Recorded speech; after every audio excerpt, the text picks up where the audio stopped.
नमस्कार दोस्तों, आप सभी का एक बार फिर से स्वागत है आपके अपने चैनल स्टॉक मार्ट ट्रेडिंग में। दोस्तों, हम लोगों ने अपने पिछले चैप्टर्स में सीखा था कि स्टॉक मार्केट में यूज होने वाली जो बेसिक टर्मिनोलॉजी होती है उसके बारे में, जो बेसिक टर्म्स यूज होते हैं उन चीज़ों के बारे में कि क्या क्या चीज़ें होती हैं, उनकी एक मोटी मोटी जानकारी हमने अपने पिछले चैप्टर में ली थी। अब हम उससे एक स्टेप आगे बढ़ते हैं और अब हम सीखेंगे बेसिक ऑफ टेक्निकल एनालिसिस। आखिर मार्केट में जब हमें काम करना है तो हमें उसको एनालाइज करना है, डेटा को मार्केट के, और उसके बाद उसी के बिहाफ पे हम अपना ट्रेड प्लान करेंगे कि हमें कैसे ट्रेडिंग करनी है, हमें क्या ट्रेड करना है, कब ट्रेड करना है। सब उस अपने एनालिसिस के ऊपर हम ट्रेड करेंगे। तो दोस्तों, हम सीखेंगे टेक्निकल एनालिसिस, लेकिन मार्केट को, जैसा कि मैंने आपको पिछले चैप्टर्स में बताया भी, कि मार्केट को एनालाइज करने के लिए कई तरीके होते हैं। Fundamental analysis, technical analysis, quant analysis. कुछ लोग जो मेन यूज होते हैं मार्केट का एनालिसिस करने के लिए, वो फंडामेंटल एनालिसिस और टेक्निकल एनालिसिस ही ज्यादातर यूज होते हैं। कोई फंडामेंटल एनालिसिस का यूज करके मार्केट का एनालाइज करके और फिर उसके हिसाब से अपनी ट्रेडिंग करता है, इन्वेस्टमेंट करता है। कुछ लोग टेक्निकल एनालिसिस को यूज करके। अब क्वेश्चन ये आता है कि बेहतर कौन है, फंडामेंटल एनालिसिस अच्छा है या टेक्निकल एनालिसिस? तो दोस्तों, कंपेयर करने में कोई फायदा नहीं है। हर एक चीज अच्छी होती है, हर एक चीज सही होती है। शर्त यह है कि आपको क्या आता है। आपको फंडामेंटल एनालिसिस अगर करना आता है, फंडामेंटल एनालिसिस अच्छा है, उसके बिहाफ पे आप एनालाइज करके अपना ट्रेड प्लान कर सकते हैं, एनालाइज करके इन्वेस्टमेंट कर सकते हैं। आपको टेक्निकल एनालिसिस आता है तो आप उसके हिसाब से डेटा का एनालिसिस करके और फिर अपनी ट्रेड प्लान कर सकते हैं। तो डिपेंड करता है कि आपको क्या आता है। ये मैटर नहीं करता कि क्या अच्छा है और क्या खराब। कुछ भी अच्छा नहीं होता, कुछ भी खराब नहीं होता, सब कुछ चलता है। फॉर एग्जाम्पल, अगर हम देखें तो मान लीजिए किसी आदमी को मोटरसाइकिल चलानी आती है, लेकिन उसे ट्रक चलाना नहीं आता, लेकिन चलते तो दोनों है। मोटरसाइकिल चलाने वाले को मोटरसाइकिल चलानी आती है, वो उससे एक जगह से दूसरी जगह जाता है। ट्रक चलाने वाले को ट्रक चलाना आता है। इसलिए मार्केट में सब कुछ चलता है, बस कुछ फर्क होते हैं। जैसे बेसिक फर्क ये है कि फंडामेंटल एनालिसिस में आपको किसी भी कंपनी का या इंडेक्स का या किसी एक पर्टिकुलर शेयर का जब एनालिसिस करना होता है तो आपको उस कंपनी के बारे में पूरी जानकारी इकट्ठी करनी पड़ती है कि उसका प्रॉफिट लॉस क्या रहा, उसका किस सेक्टर की कंपनी है, उस सेक्टर में क्या होने वाला है, ग्रोथ होने वाली है या मांग में कमी आने वाली है। इसके अलावा गवर्नमेंट की क्या पॉलिसीज आ रही हैं जिसका इस कंपनी पे क्या इफेक्ट पड़ेगा, या उस कंपनी के नए आने वाले प्रोजेक्ट क्या हैं, उनसे उस कंपनी को क्या फायदा होगा, क्या उसमें इन्वेस्टमेंट होगा, क्या उनका आउटकम होगा, ग्लोबल सिनेरियो क्या है। उसके अलावा आपको बहुत सारी डेटा इकट्ठा करना पड़ता है फंडामेंटल एनालिसिस में। उस डेटा के हिसाब से फिर आपको अपना माइंड मेकअप करना पड़ता है कि हम इस पर्टिकुलर कंपनी में इन्वेस्टमेंट करें या ना करें। और दूसरी जो स्ट्रीम है जो हम सीखेंगे वो है टेक्निकल एनालिसिस। टेक्निकल एनालिसिस क्या होता है? सबसे पहला सवाल तो ये है, टेक्निकल एनालिसिस को अगर किताब की भाषा में बोला जाए तो technical analysis is an art and science both. Technical analysis art और साइंस दोनों ही है, जिसमें हम पास्ट के डेटा को एनालाइज करके फ्यूचर के बारे में प्रिडिक्शन करते हैं कि किसी भी पर्टिकुलर स्टॉक, इंडेक्स, शेयर या किसी कंपनी का फ्यूचर में उसके शेयर्स का प्राइस क्या होने वाला है। अब जाने वाला है, ऊपर जाने वाला है, या नीचे जाने वाला है, या किसी एक पर्टिकुलर रेंज में रहने वाला है, या फ्यूचर में उस कंपनी में और उस स्टॉक में क्या हो सकता है, इस सब का एनालिसिस हम पास्ट के डेटा को, पास्ट में उसके प्राइस के बिहेवियर को, उसमें ट्रेड हुए नंबर ऑफ शेयर्स जिसको हम टेक्निकल टर्म में वॉल्यूम कहते हैं, उन सब का एनालिसिस करके पास्ट का बिहेवियर देख के उसके हिसाब से हम फ्यूचर की ट्रेड का फ्यूचर प्रिडिक्ट करने का एक एनालिसिस जो होता है उसको कहा जाता है टेक्निकल एनालिसिस। अब अगर एक सवाल ये आता है कि टेक्निकल एनालिसिस में अगर हम पास्ट को देख के फ्यूचर प्रिडिक्ट कर रहे हैं तो कोई जरूरी है कि जो पास्ट में हुआ वही फ्यूचर में होगा, या जो जैसा कि पास्ट में जो किसी कंपनी का बिहेवियर रहा है अगर फ्यूचर में भी क्या कोई जरूरी तो नहीं है कि पास्ट में जो हुआ वही फ्यूचर में होगा। तो अब हम एक एग्जाम्पल के थ्रू समझते हैं। मान लीजिए कोई एक पर्टिकुलर कंपनी है जिसका एक रिकॉर्ड, कंपनी छोड़िए, अगर मान लीजिए हम किसी फॉर एग्जांपल किसी इंसान का एक एग्जांपल ले लेते हैं कि मान लीजिए कोई एक बच्चा है जो क्लास में हमेशा फर्स्ट आता है, अपनी क्लास में हमेशा फर्स्ट आता है, पढ़ने में बहुत अच्छा है। तो अगर वो हम उसके बारे में कोई भी चीज सोचेंगे कि फ्यूचर में ये आगे क्या करेगा या आगे और कैसे बढ़ेगा या उसकी अगली क्लासेस में वो कैसा होगा, तो हम उसके पिछले बिहेवियर को देखते हुए यही तो अनुमान लगाएंगे कि फ्यूचर में भी ये बच्चा अच्छा होगा या अच्छा परफॉर्म करेगा। और मोस्ट ऑफ द टाइम हमारा अनुमान सही होगा। यही चीज हमारे साथ स्टॉक मार्केट में भी होती है। स्टॉक मार्केट में कुछ भी रैंडम नहीं होता। हर कंपनी, हर स्टॉक का बिहेवियर हमेशा अपने पिछले व्यवहार की तरह ही होता है। वो कह सकते हैं ना, हिस्ट्री रिपीट्स इटसेल्फ, इतिहास हमेशा खुद को दोहराता है। तो वो चीज हमेशा स्टॉक मार्केट में भी अप्लाई होती है, क्योंकि जैसे ह्यूमन बिहेवियर होता है, हम लोग जो होते हैं, मान लीजिए हम कहीं जाते हैं या कोई काम करते हैं तो हमारी कुछ आदतें होती हैं जो हम हमेशा रिपीट करते हैं, हमेशा रिपीट करते हैं। हमारे अपने घर में हम किसी जगह पे बैठते हैं तो अगर आपने नोटिस किया हो तो आप मोस्ट ऑफ द टाइम उसी जगह पे बैठते हैं।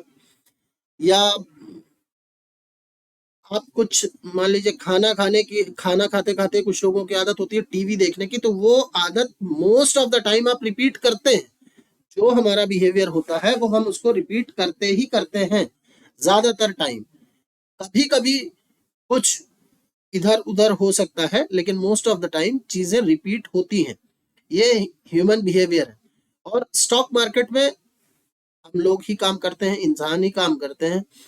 तो इंसान का जो बिहेवियर उसकी अपनी लाइफ में होता है वो ही बिहेवियर उसका ट्रेडिंग में भी होता है, या ये कह सकते हैं कि स्टॉक मार्केट का भी बिहेवियर वही होता है। जो क्योंकि ह्यूमंस ही स्टॉक मार्केट में ट्रेड करते हैं, इसलिए ह्यूमन जो साइकोलॉजी है वो स्टॉक मार्केट में भी अप्लाई होती है। इसलिए मोस्ट ऑफ द टाइम जो पहले हुआ होता है सेम पैटर्न, सेम चीजें आगे रिपीट होती हैं।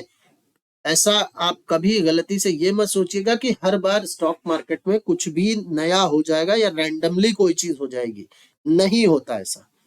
हमेशा एक बिहेवियर होता है, एक पर्टिकुलर स्टॉक, हर पर्टिकुलर कंपनी, इंडेक्स, सबका एक व्यवहार होता है और वो उसी पैटर्न पे चलते हैं और उसी के हिसाब से मार्केट का डेटा बनता है। तो अब मुझे उम्मीद है कि आपको बेसिक चीजें ये समझ में आ गया होगा कि टेक्निकल एनालिसिस क्या होता है। और एक और चीज, टेक्निकल एनालिसिस नाम से घबराने की कोई जरूरत नहीं है। टेक्निकल एनालिसिस में बहुत बड़े बड़े नाम आएंगे, इंडिकेटर्स, प्राइस एक्शन, स्ट्रैटेजीज, ये वो। लेकिन अगर इसको ठीक से समझ लिया जाए तो एक बच्चा भी स्टॉक मार्केट में एफिशिएंटली सही तरीके से ट्रेड कर सकता है। इसमें ऐसा कोई रॉकेट साइंस नहीं है। अगर आपने इसको ठीक से समझ लिया तो ये मेरा वादा है कि आपको सही ट्रेड लेने से और स्टॉक मार्केट में पैसा कमाने से कोई नहीं रोक पाएगा। आपके लॉसेस मिनिमम होंगे और आपका प्रॉफिट ज्यादा से ज्यादा होगा। लेकिन उसके लिए शर्त यह है कि आपको चीजों को ठीक से समझना होगा। और मैं अपनी तरफ से पूरी कोशिश करूंगा कि मैं एक एक टॉपिक को पूरे डिटेल में आपको समझाऊं, जिससे ऐसी कोई चीज ना रह जाए जो आपको समझ में ना आए, जो आपको जानना जरूरी हो। और टेक्निकल एनालिसिस समझाने के बाद मैं हर एक चीज के प्लस पॉइंट भी बताऊंगा, माइनस पॉइंट भी बताऊंगा, स्ट्रैटेजीज भी बताऊंगा। आजकल ट्रेंड ये है कि ज्यादातर लोग चाहते हैं कि उन्हें कुछ करना ना पड़े, हर चीज रेडीमेड चाहते हैं लोग। उन्हें कोई मैं ये ना बताऊं कि इस एक पर्टिकुलर, अगर मैं कोई इंडिकेटर यूज कर रहा हूं तो उसका यूज क्या है, वो कैसे चलता है, वो ये सब जानना नहीं चाहते। चार्ट पैटर्न क्या होते हैं, टाइम फ्रेम्स क्या होता है, कोई कुछ नहीं जानना चाहता। बस आदमी ये चाहता है कि उसको एक बनी बनाई रेडीमेड स्ट्रैटेजी दे दी जाए, वो उसको यूज करके पैसा कमा ले। तो माय डियर फ्रेंड्स, मेरे प्यारे दोस्तों, मैं आपको स्ट्रैटेजी आज भी दे सकता हूँ, लेकिन मुझे अपने चैनल पे व्यूज बढ़ाने का कोई शौक नहीं है। मुझे मुझे अगर व्यूज बढ़ाने हो तो मैं भी चार्ट खोलकर सिंपली अपने एक ट्रेडिंग व्यू पे या किसी पे भी निफ्टी का, इंडेक्स का, बैंक निफ्टी का या किसी पर्टिकुलर स्टॉक का चार्ट खोलकर उसके लेवल्स मार्क करके आपको बता सकता हूँ कल ये होने वाला, कल वो होने वाला, ये सपोर्ट है, ये रेजिस्टेंस है, आप यहाँ बाई कर लीजिए, यहाँ सेल कर लीजिए। तो उसमें मुझे मेहनत भी कम करनी पड़ेगी और मुझे ये भी उम्मीद है कि उसमें इससे कहीं ज्यादा, कई गुना ज्यादा लोग उस चीज को लाइक करेंगे, उस चीज को देखेंगे, लोग वो देखना पसंद करते हैं। लेकिन मेरा मकसद ये नहीं है कि मैं आपको डिपेंडेंट बना दूं किसी किसी भी इंसान के ऊपर या किसी भी एक पर्टिकुलर चीज के ऊपर या मेरे ऊपर।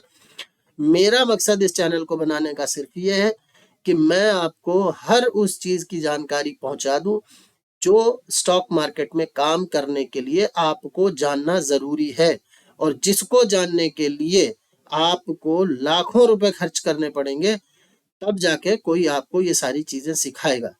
मैं आपको हर एक चीज फ्री में यहाँ सिखाने के लिए तैयार हूँ, और उसके लिए मेहनत करके आपके लिए स्लाइड्स बनाना, पीपीटी तैयार करना, फिर एक एक चीज को एक्सप्लेन करना, इसमें मेहनत लगती है। मैं हर एक चीज आप तक फ्री में पहुंचाने की कोशिश कर रहा हूं। तो मेरे प्यारे दोस्तों, सिर्फ एक एहसान मुझ पे करिएगा कि आप इस चीज जो भी मैं सिखाने की कोशिश कर रहा हूं आपको, उसको ध्यान से देखिएगा। अगर आपको एक बार में समझ में ना आए तो आप 2 बार देखिए, 3 बार देखिए, बार बार देखिए, नोट्स बनाइए और हर एक चीज को डीपली समझने की कोशिश करिए, क्योंकि फ्री में मिलने वाली हर एक चीज जो उसकी वो ऐसा नहीं है कि वो बेकार होती है। और दूसरी चीज, मुझे बदले में आपसे कोई पैसे नहीं चाहिए, क्योंकि आप मुझे अपना सबसे कीमती चीज दे रहे हैं, अपना समय। तो प्लीज आप अपना समय इन्वेस्ट कर रहे हैं, मुझे दे रहे हैं, मेरे चैनल को देख रहे हैं, तो प्लीज उसका सदुपयोग करें। जो चीजें मैं सिखाने की कोशिश कर रहा हूँ, आपको बताने की कोशिश कर रहा हूँ, उसको डिटेल में समझने की कोशिश करें, उनका नोट्स बनाएं। और ये मेरा वादा है कि अगर आपने इन चीजों को समझ लिया तो आपको एक अच्छा ट्रेडर, एक अच्छा इन्वेस्टर बनने से कोई नहीं रोक पाएगा। तो चलिए आज का टॉपिक शुरू करते हैं, लेक्चर बहुत हो गया, शुरू करते हैं। टेक्निकल एनालिसिस के जो बेसिक्स होते हैं वो क्या, उसमें आपने सुना होगा कैंडल स्टिक्स। कैंडल स्टिक्स होती हैं। कैंडल से तो चार्ट बहुत तरीके के होते हैं, लाइन चार्ट होते हैं, बार चार्ट होते हैं, कैंडल स्टिक चार्ट होते हैं। लेकिन सबसे ज्यादा पॉपुलर और सबसे ज्यादा यूज करने वाला और सबसे ज्यादा एफिशिएंट जो चार्ट होता है वो कैंडल स्टिक चार्ट होता है, इसलिए मोस्ट ऑफ द पीपल, ज्यादातर लोग इसी का यूज करते हैं। क्यों? क्योंकि कैंडल स्टिक चार्ट सबसे आसान होता है समझने में और सबसे सटीक जानकारी आपको देता है। तो कैंडल स्टिक की बात आती है तो कैंडल स्टिक क्या होती है? कैंडल स्टिक पैटर्न की डिटेल में मैं आपको बाद में जाऊंगा। कैंडल स्टिक पैटर्न की हिस्ट्री बता देता हूँ। कैंडल स्टिक पैटर्न जो है ये एक जापानीज, जापान से आया हुआ टर्म है, जापानी टर्मिनोलॉजी है। कैंडल स्टिक पैटर्न जापान से शुरू हुई थी और वहां से फिर ये पूरी दुनिया ने इसको अडॉप्ट किया क्योंकि ये बहुत ज्यादा यूजफुल थे। इसका यूज होता है मार्केट की किसी भी एक पर्टिकुलर टाइम के जो भी मार्केट में एक्टिविटी हुई उसको रीड करने के लिए। अब पहला सवाल होता है, कभी कभी कैंडल स्टिक आपको किसी सॉफ्टवेयर में ग्रीन और रेड दिखेंगी, कुछ सॉफ्टवेयर में आपको ये ब्लैक और रेड दिखाई दे सकते, सॉरी ब्लैक और व्हाइट दिखाई देंगी। लेकिन कैंडल एक पर्टिकुलर टाइम का पूरा डेटा एक कैंडल स्टिक में होता है। अब इसमें रेड मीन्स और ग्रीन है। फॉर एग्जाम्पल जो पिक्चर आपके सामने आपको दिख रही है इसमें ग्रीन कैंडल्स आपको दिख रही होंगी और रेड कैंडल आपको दिख रही होंगी। तो अब ये रेड और ग्रीन क्या है? रेड और ग्रीन का सिंपली एक फॉर्मूला है, आप ये समझ लीजिए कि रेड लाइट मीन्स खतरा, यानी मार्केट में मंदी हुई, भाव गिरा, वो हो गई रेड। उसको हमेशा रेड कैंडल शो करेगी कि जब भी भाव ऊपर से नीचे आएगा वो रेड कैंडल से शो होगा, और जब भी भाव नीचे से ऊपर जाएगा वो ग्रीन कैंडल से शो होगा। उसके अलावा कैंडल स्टिक में दो आपको ये शैडोज दिख रही होंगी, तो पतली पतली लकीर सी आपको दिख रही होंगी, इनको शैडो भी कहते हैं, विक्स भी कहते हैं। तो ये शो करता है कि मार्केट ऊपर गया तो कहाँ तक, मैक्सिमम कहाँ तक ऊपर गया। नीचे की तरफ की जो ये शैडो होती है वो शो करती है कि ये मैक्सिमम नीचे तक कहाँ तक गया। और जो ये आपको ग्रीन या रेड पोर्शन दिख रहा है ये उसकी कहलाती है बॉडी। इस बॉडी में डेटा होता है कि मार्केट का प्राइस किस जगह पे खुला और कहाँ पे मार्केट आखिरी प्राइस उसका बंद जब हुआ तो कहाँ पे हुआ। ये डेटा इस बॉडी में होता है, इसको कहा जाता है कैंडलस्टिक की बॉडी। इस कैंडलस्टिक्स जो है हर टाइम फ्रेम की अलग अलग हो सकती हैं। तो इससे बड़ा आसानी से आप समझ सकते हो कि किसी भी एक पर्टिकुलर टाइम में कैंडल उस स्टॉक में या उस इंडेक्स में किसी जिस चीज का भी आप डेटा एनालिसिस कर रहे हैं उसमें क्या हुआ, ये आप देखते ही जान जाएंगे। जब आपको हरी कैंडल दिखेगी तो आप समझ जाएंगे कि उसका भाव नीचे खुला था, नीचे से ऊपर गया है, यानी इसमें तेजी आई है। और जब रेड कैंडल आपको दिखेगी तो आपको ये तुरंत पता चल जाएगा कि इसका भाव ऊपर से नीचे आया, यानी इसमें मंदी हुई है। फिर अगला जो टॉपिक आता है वो आता है टाइम फ्रेम्स। अभी जैसे मैंने कहा कि हर टाइम फ्रेम की अलग अलग कैंडल स्टिक हो सकती है।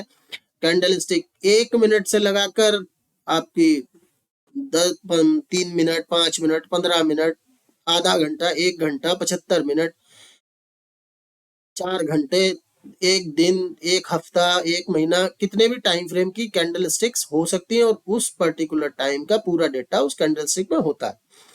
अब बात आती है टाइम फ्रेम्स की। टाइम फ्रेम्स क्या होता है? टाइम फ्रेम्स मैंने यही बता रहा हूँ आपको कि 1 मिनट से लेके वो कितना भी बड़ा टाइम का के हिसाब का एक टाइम फ्रेम होता है, उसके हिसाब से आप उस डेटा को एनालिसिस कर सकते हो कि हमें किसी भी वो डिपेंड करता है आपके इस चीज पे कि आप कितने समय के लिए किसी स्टॉक में काम करना चाहते हैं। उसके लिए अलग अलग टाइम फ्रेम्स यूज होते हैं। जैसे कि मान लीजिए आपको थोड़ी देर के लिए, आधे घंटे के लिए ट्रेड करनी है, या आपको दिन भर में इंट्राडे ट्रेड करनी है, आपको 10-15 मिनट में काम करके निकल जाना है, या आपको स्कैल्पिंग करनी है, बस ट्रेड आई फट से हमारी 5 मिनट बाद हमने अपनी प्रॉफिट काट के या जो भी लॉस प्रॉफिट है वो लेके हमने अपनी पोजीशन काट दी, तो उसके लिए आप छोटा टाइम फ्रेम यूज करेंगे। कोई स्कैल्पर कोई 1 मिनट की कैंडल पे काम करता है, कोई 5 मिनट पे करता है, इंट्राडे में कोई लोग 15 मिनट पे करते हैं। उसके ऊपर जब हम जाते हैं 30 मिनट, आधा घंटा, 1 घंटा, तो अगर हमें बड़े टाइम के लिए किसी भी पर्टिकुलर स्टॉक में या इंडेक्स में काम करना है तो हम जाते हैं उसके ऊपर बड़े टाइम फ्रेम पे। बड़े टाइम फ्रेम पे हम देखते हैं कि हमें जो है किस में काम कर रहे, कितनी देर के लिए काम करना, उसके हिसाब से हम उतने टाइम फ्रेम का जो है वो देखते हैं चार्ट।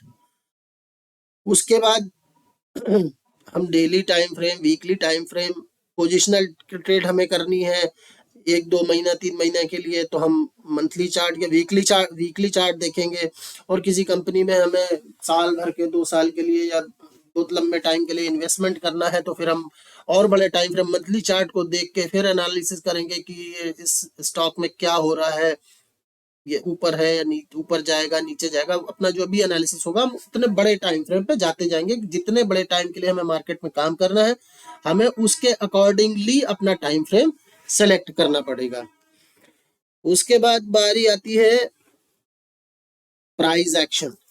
प्राइस एक्शन दोस्तों, मैंने टेक्निकल एनालिसिस में आपको सबसे पहले ही बताया था कि टेक्निकल एनालिसिस में हम प्राइस और वॉल्यूम का जो पुराना डेटा होता है उसको एनालाइज करके आगे का फ्यूचर प्रिडिक्ट करते हैं।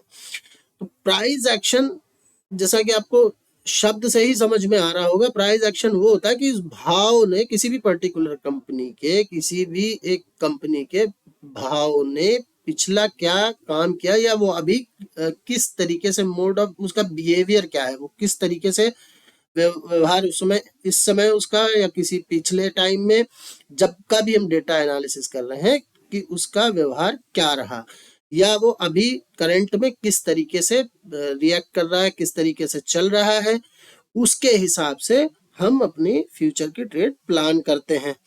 और जब किसी कंपनी का, मान लीजिए जैसे आपको ये सामने पिक्चर दिख रही है, इसमें दिख रहा होगा कि स्टॉक का जो प्राइस था वो यहाँ था, फिर यहाँ से नीचे गया, फिर ये ऊपर आया, ऊपर आके फिर ये थोड़ा नीचे आया, फिर थोड़ा ऊपर गया, फिर यहाँ से नीचे नीचे नीचे नीचे चला आया, फिर यहाँ से ये ऊपर गया।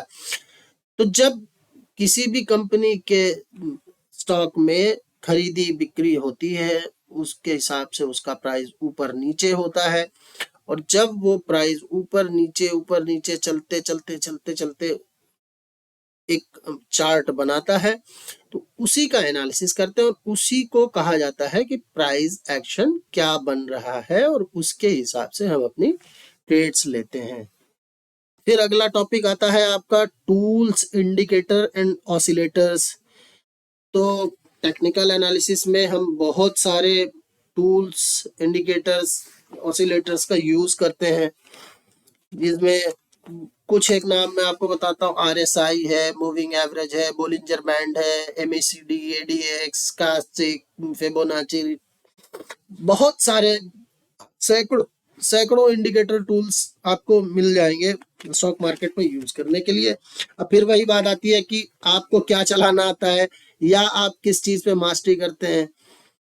बहुत सारी चीजें आप एक साथ इकट्ठी कर लेंगे तो हो सकता है आप कंफ्यूज हो जाएं। कभी कोई RSI आपको कुछ बता रहा होगा कि मार्केट का प्राइस ऊपर ऊपर जाने वाला है, हो सकता है कोई वही उसी सेम टाइम पे कोई दूसरा मूविंग एवरेज आपको कुछ बता रहा हो कि प्राइस नीचे जाने वाला है।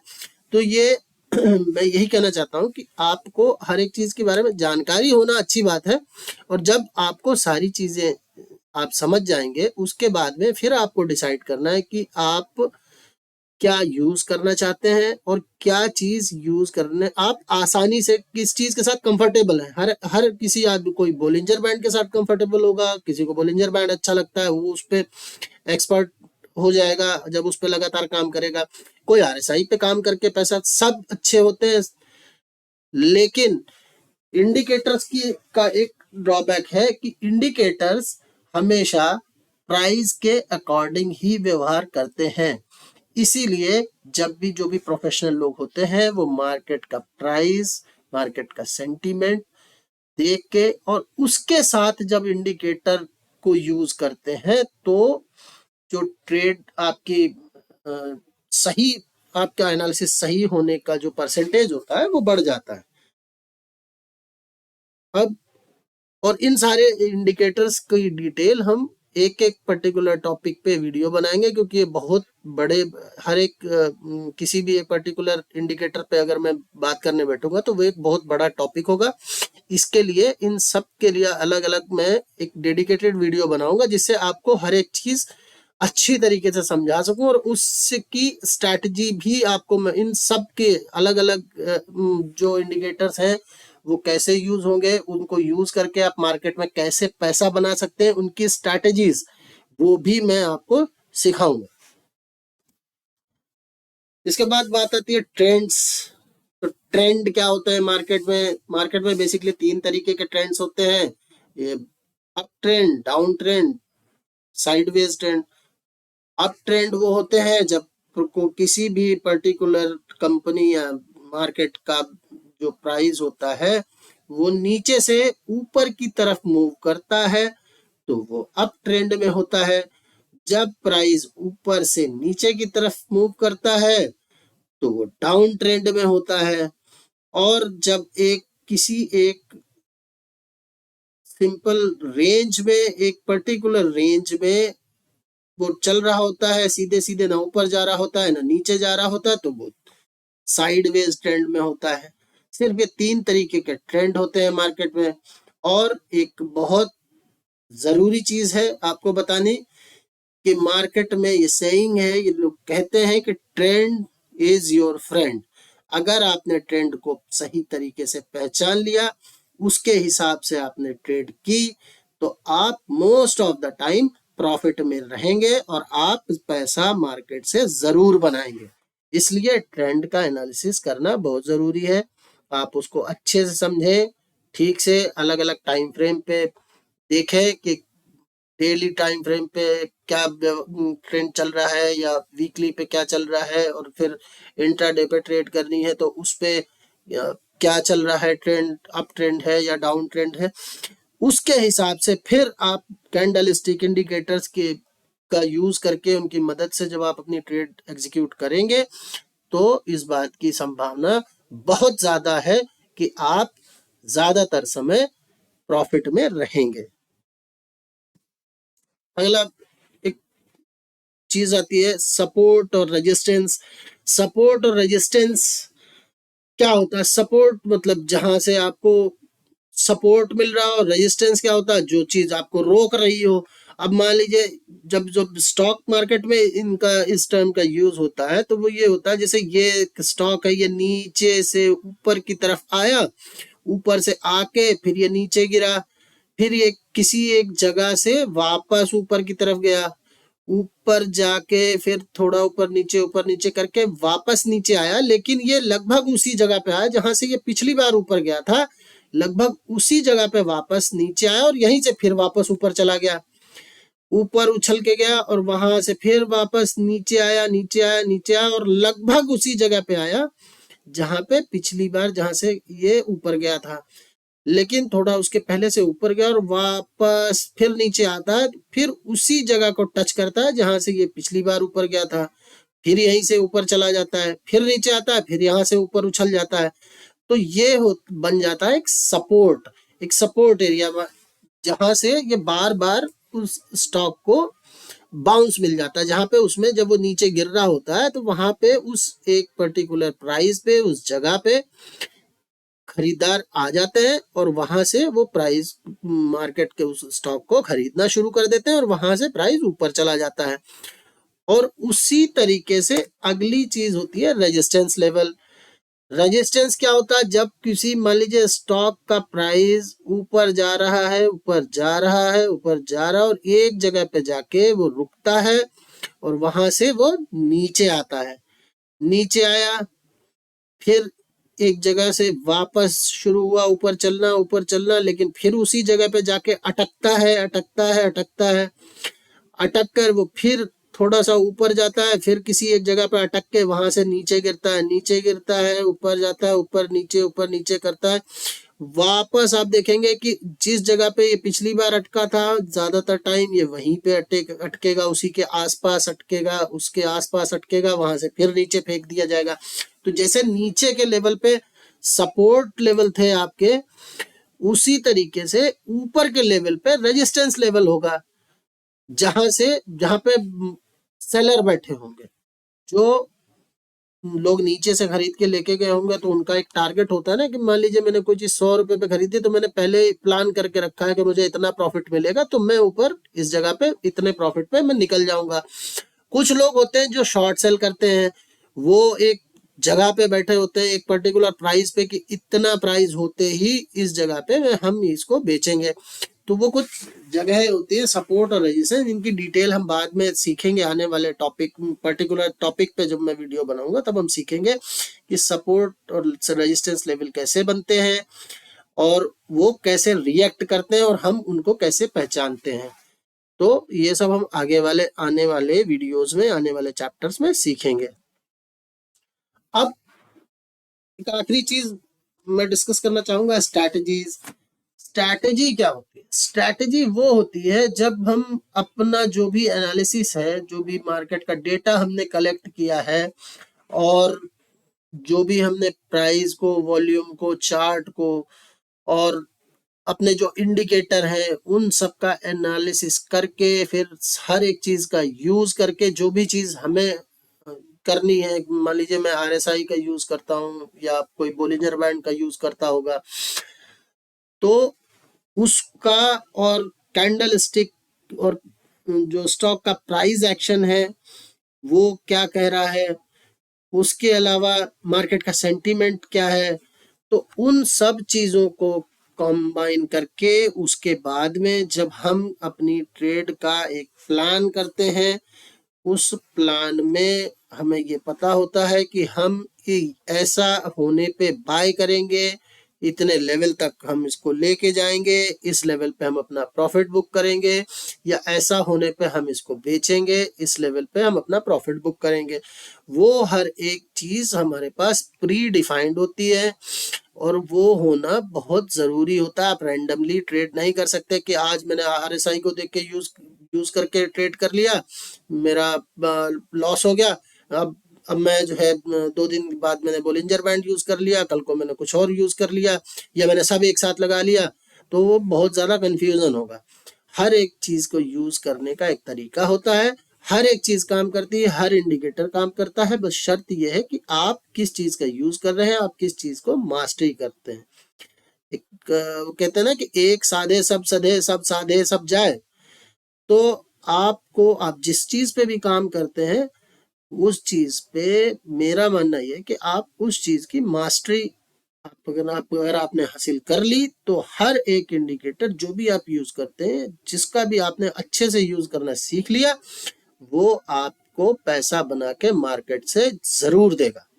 शर्त यह है कि आपको डिसिप्लिन को फॉलो करना पड़ेगा और हर एक चीज को अच्छी तरीके से सीखना पड़ेगा। और मार्केट में अगर आपने डिसिप्लिन फॉलो नहीं किया तो आप कभी भी सक्सेस नहीं हो सकते। आपको मार्केट से पैसे बनाने के लिए डिसिप्लिन को फॉलो करना ही पड़ेगा। मार्केट से पैसा कमाना जितना आसान है उतना ही मुश्किल भी है। मार्केट इतनी आसानी से आपको पैसा कमाने नहीं देगी अगर आपने डिसिप्लिन को फॉलो नहीं किया। और अगर आपने रूल्स, अपने डिसिप्लिन को फॉलो किया, सिस्टम से आपने ट्रेड किया, अपनी स्ट्रैटेजी पे आपने भरोसा किया, तो इस बात की गारंटी है कि मार्केट आपको प्रॉफिट जरूर देगा। तो दोस्तों, आज मैंने टेक्निकल एनालिसिस की मोटी मोटी जानकारी आप सबको दे दी।